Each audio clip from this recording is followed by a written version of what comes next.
श्री शिवाय नमस्तुभ्यम। हर हर महादेव। प्यारे भक्तों, जैसा कि गुप्त नवरात्र प्रारंभ हो गए हैं और गुरु जी ने अपनी हाल की कथाओं में गुप्त नवरात्र में किए जाने वाले कुछ उपायों के बारे में बताया है। आज की इस वीडियो के माध्यम से हम आप तक उन उपायों को पहुंचाएंगे जो कि पूज्य गुरु जी ने बताए हैं।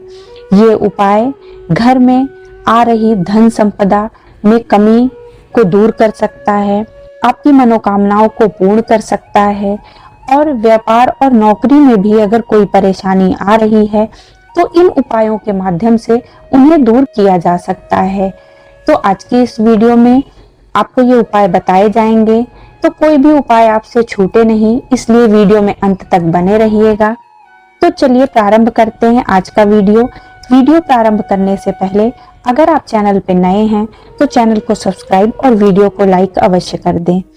तो पहला उपाय गुरुजी ने ये बताया है कि गुप्त नवरात्रि का मतलब होता है गोपनीय रूप से शिव और शक्ति की आराधना करना। गोपनीय रूप से शिव और शक्ति की आराधना एकांत मन से बैठकर आप कहीं भी कर सकते हैं।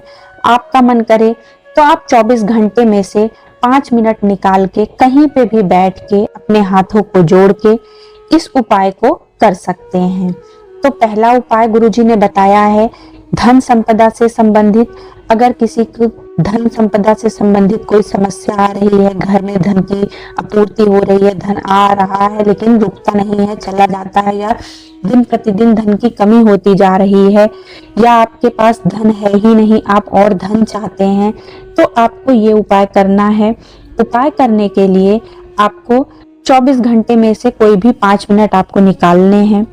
उन 5 मिनट में आप अपने हाथ में क्या करेंगे, एक सिक्का रखेंगे। सिक्का 1 का, 2 का, 5 का, कोई भी सिक्का हो सकता है। अगर नहीं है तो आप चांदी का भी सिक्का रख सकते हैं। तो कोई भी सिक्का आप अपने हाथ में रख के फिर उसके ऊपर एक बेलपत्र रखेंगे। बेलपत्र रख के आप प्रतिदिन शिव मंत्र का जाप करेंगे। क्या करना है फिर से सुनेंगे।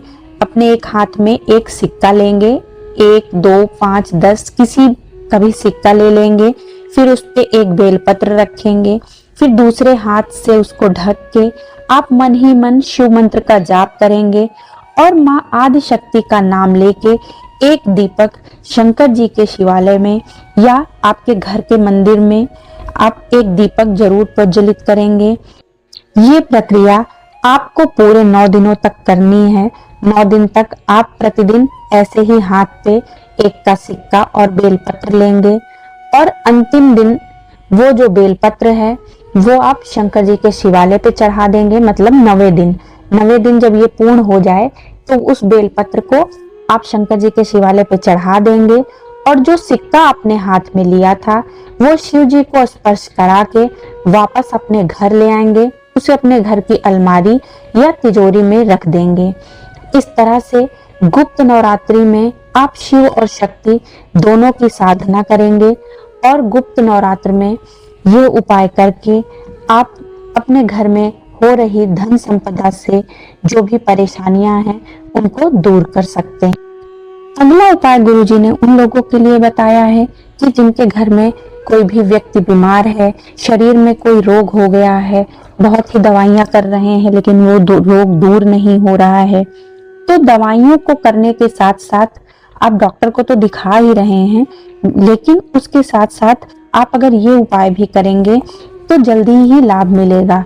उस उपाय को करना कैसे है, गुप्त नवरात्रि में आप 9 दिन तक माँ आदिशक्ति और भगवान भोलेनाथ दोनों की उपासना करेंगे। आप माँ आदिशक्ति को रोज 2-4 दाने अनार के चढ़ाएंगे।